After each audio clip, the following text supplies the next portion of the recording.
Now, even though it's only been a few months since we talked about the Neo, DJI is a very busy company. They effectively take no vacations, no day offs, and they came out with another drone that competes against their own product.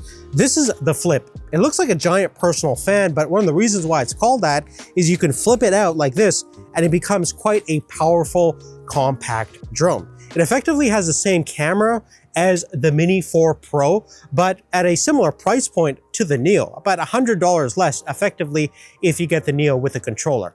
We're going to take a look at the core feature sets of both these two, talk about the goods and bads, as well as the overall camera performance, the tracking capabilities, flight times, ease of use, and how you actually use these two in terms of actual reality when you're going to be out in the field capturing your epic shots.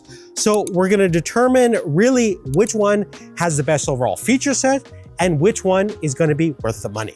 Now, the first thing I want to mention is the price point. Now, the Flip starts at $420. You have to get the N3 controller or the RC2 controller as a combo unit. Unfortunately, you can't buy the drone by itself, even though you can certainly fly it with just a smartphone or even hands-free. Same thing as the Neo, which you can buy with just the drone itself, and it's on sale for under $180.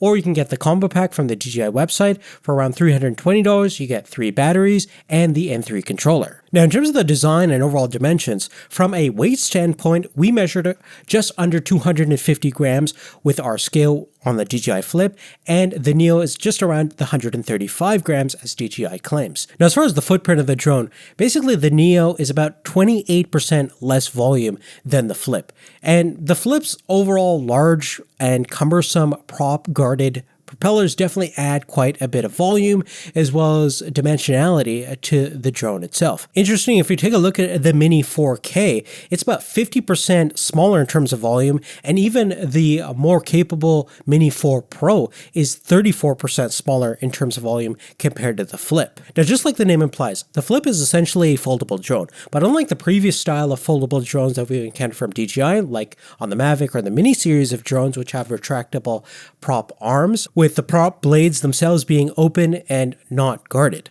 Now, the Flip doesn't have any specific prop arms. Instead, it uses giant prop guards and encloses the props within those guards. Each prop is two-sided and is enclosed in these spokes that add a little bit of rigidity as well as protection, so when you're landing it on your hand, you don't get your fingers chopped off. Interesting, when you're actually launching the drone from your hand, you actually don't want to use an open palm design. You actually want to employ this kind of pinch style grip, which allows you to access the mode button for actually launching the drone, as well as keeping your fingers out of the way of the props themselves. If you're to hand launch this drone using your open palm, you might have the tendency of some of your fingers getting into the prop guards themselves, which can be a little dangerous. I think the overall quirky nature of the Flip's design with the large prop guards is a little bit cumbersome, especially when hand launching it, and landing it can be a little bit tricky at times, versus the DJI Neo is just a perfect size for palm landing and launching, and it's a lot more user-friendly in terms of ergonomics. However, one of my favorite features of the Flip is that it automatically turns on and off once you fold and unfold the drone. So that's definitely a nice step that's taken out of the process when trying to fly this thing. Now, just like the Neo, you can use the Flip hands-free. The Neo specifically utilizes an interface with a top-mounted button at the front of the drone, followed by a couple of different LED indicator lights, as well as voice prompts to let you know which mode you're in. When you want to launch the Neo, you simply press and hold that mode button and it will give you a countdown for the launch. When you want to land the drone, simply bring your palm underneath the drone and it will land on your palm. The Flip is more or less the same, except it relocates that top-mounted mode button to the side, thus you have that pinch grip, and the LED indicator lights are directly at the front of the drone, right above the camera. This is also where the infrared sensor is. Now, you could see the individual modes on that little indicator LED and the voice prompts just like what we have with the Neo. Simply long press the mode button to launch the drone using that pinch style grip and open your hand up for a palm style landing. Now, in terms of obstacle avoidance, as we just mentioned, the Flip has a front 3D infrared sensor array. This will basically sense objects coming in front of the drone, and it will essentially stop in place. You don't have a bypass mode. Unfortunately, whatever large object you're going to see in front of the drone, it's just going to stop in place and not actively go around that object and continue its flight path, like what we find with more advanced drones such as the Mini 4 Pro. Furthermore, the sensor array is not omnidirectional, unlike the Mini 4 Pro, so it's only looking at the front and doesn't look at the sides or the back of the drone. That being said, the Neo is even more bare bones, where there is no obstacle avoidance sensing system at all, so it's definitely a lot easier to crash. The Flip, even though it has that 3D infrared sensor at the front, it is better for just stopping at larger objects in front of it. But if there's smaller tree branches or smaller items, it may not sense it and you might still crash. So it's something to just keep in mind, especially when you're going to be using the drone for a lot of tracking shots where it might get caught up in small potential obstacles. Now, let's move on and talk about the control options with both drones.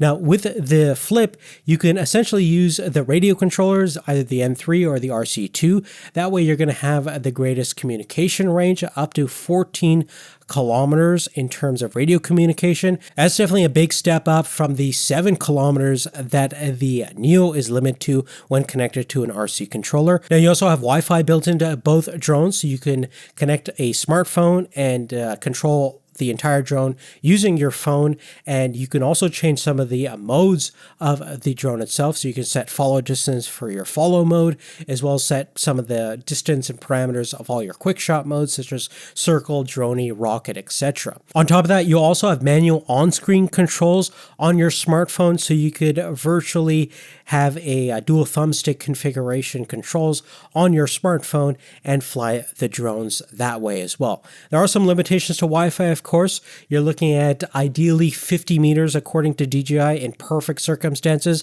but in reality, I wouldn't go past 10 to 15 meters. So one of the cool things about both the Flip and the Neo is that you can actually record your audio coming out of your microphone, out of your smartphone, or using the DJI Mic Mini that I have with me right now.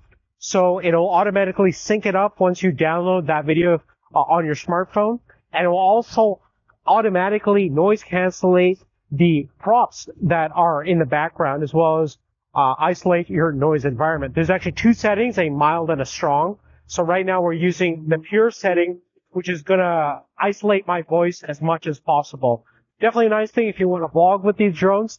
One other thing that I found with the Flip is that the skin tones and overall skin textures are definitely more realistic, versus they're pretty muted on the Neo, which doesn't really look that great. Now, moving forward, let's talk about the camera quality on both these two. Now, the Flip's probably best selling feature has to be the fact that it effectively has the same camera as the Mini 4 Pro. It's a 1/1.3 inch imaging sensor, has a 3-axis mechanical stabilized gimbal, and a 24mm lens with a maximum aperture of f1.7. Compared to the 1/2 inch CMOS chip that's in the Neo, which is electronically stabilized, so it doesn't have a mechanical stabilized gimbal, which is going to reduce overall quality. In addition to that, the lens is 14mm with a maximum aperture of f2.8. On top of that, the Flip can also record 10-bit log video, so that gives you a greater dynamic range. You will have to color grade it later on, but you can certainly get a lot better highlight and shadow details with that color profile. On top of that, you can also shoot 48 megapixel stills versus you're limited to 12 megapixels on the Neo. And both cameras unfortunately don't have a physically rotating camera, so you can't shoot vertical video with their native sensors. You're going to have to crop in and lose some resolution and field of view if you want to shoot vertical mobile style video. Furthermore, in terms of video specs, you're looking at 4K 60 frames per second with HDR capabilities on the Flip. Now, unfortunately, 4K 60 is limited to manual flight modes only, so when you're using the controller, you can unlock that 4K 60. When you're using your smartphone or using the quick shots or follow mode, you're limited to 4K 30 FPS. That might change with the future firmware update, but that's as it stands. Luckily, the 4K 30 FPS on the Flip is excellent. It shoots real 100 megabit per second 4K footage, which definitely looks way better than the footage coming at the Neo. You're looking at 4K 30 FPS with a maximum realistic bitrate of about 55 megabits per second, and in reality the footage looks like glorified 720p. I wouldn't even call it 1080p. The video quality is certainly the biggest downside of the Neo, and the Flip looks great in comparison. In pretty much every circumstance that you're going to see, you're going to find a lot more real-world resolution, way more dynamic range and color information. The only caveat, and probably the biggest Achilles heel of the Flip, is the fact that it is highly susceptible to wind. Even light wind can really take it off course, as well as result in footage that looks quite shaky and jittery, especially when you start viewing it on larger displays. With smaller smartphone displays, you may not be able to see that micro jitter effect, but certainly when you scale this up for more professional use case applications, this is definitely an inherent flaw of the design of the Flip due to the fact that the prop arms are quite large and create a lot of aerodynamic drag, in addition to the motors not being strong enough to really stabilize the drone properly in windy conditions.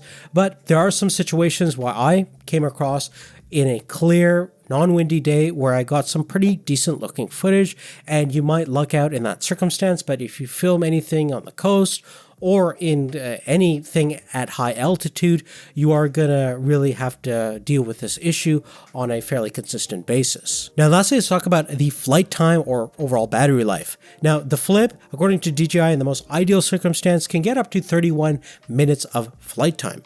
On the Neo, with the prop guards off, you're looking at about 18 minutes, and with the prop guards on, you're looking at about 17 minutes. Now, your average flight time will definitely depend upon a whole bunch of different variables, in addition to the fact of how deep you go into the battery, which can get a little sketchy, especially with drones.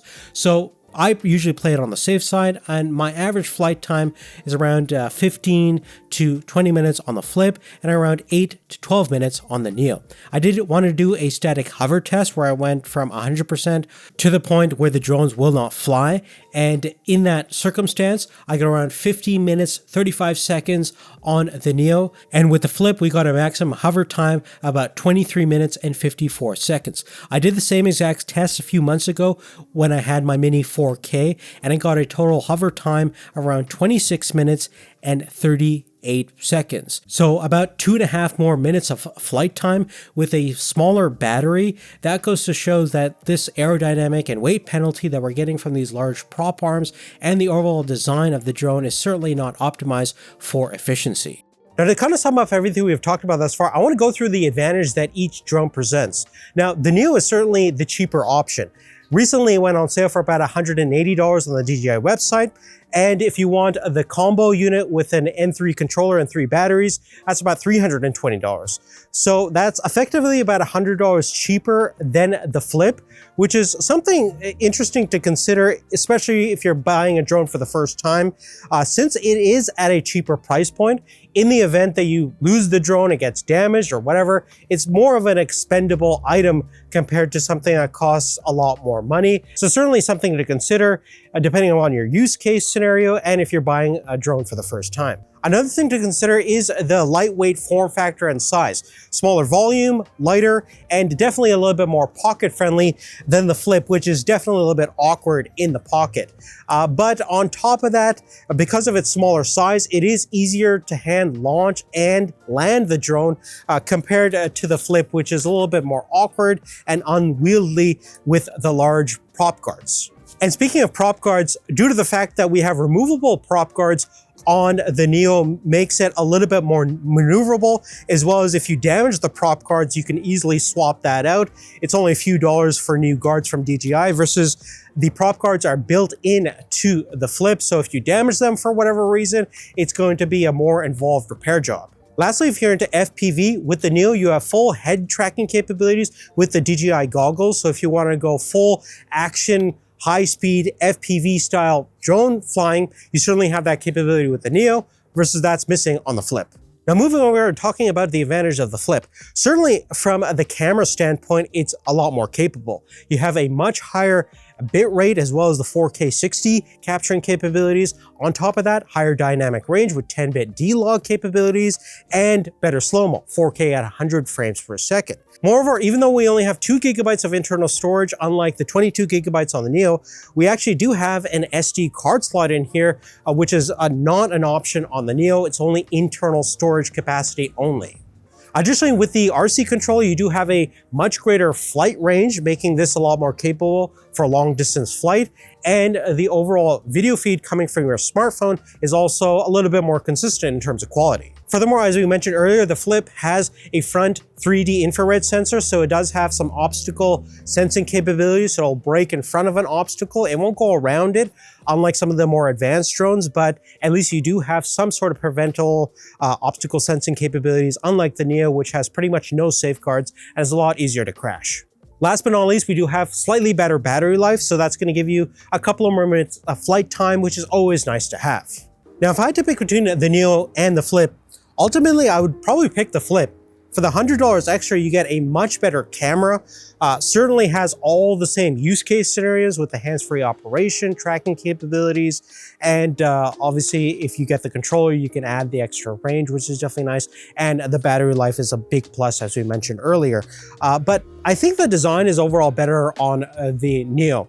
Certainly as a carry with you everywhere you go drone, it's a better option. This design is definitely not the right direction to go for DJI. I think they should iterate on their original kind of flip out design, which we encountered on the Mavic series, then the Mini 4K and the Mini 4 Pro. So certainly from that design perspective, I think those drones are definitely more superior than the Flip design. But if you were to pick between these two, I'd probably recommend most people to go for the Flip itself compared to the Neo. And if I had to pick between all of the DJI drones right now, I think you really can't beat the Mini 4K for under that $300 mark. You get very similar looking video coming out of the Mini 4K compared to the Flip, but it has an overall better design, much more stable in terms of wind resistance flight, and just better in terms of the money proposition. But really on that, guys, that's really it. I'd love to know what you guys are using right now for your drones. Have you encountered the Neo? Are you interested in trying out the Flip? Definitely check out the description down below for all of the details about everything we talked about. If you go through any of our DJI affiliate links, it doesn't cost you anything extra, it just helps make videos like this possible. So definitely want to thank you guys so much for using our links in the description down below. And if you haven't done so, please make sure you've liked this video, share it if you can, as well as make sure you're subscribed to the channel. But other than that, we'll see you real soon in the next one. Take care.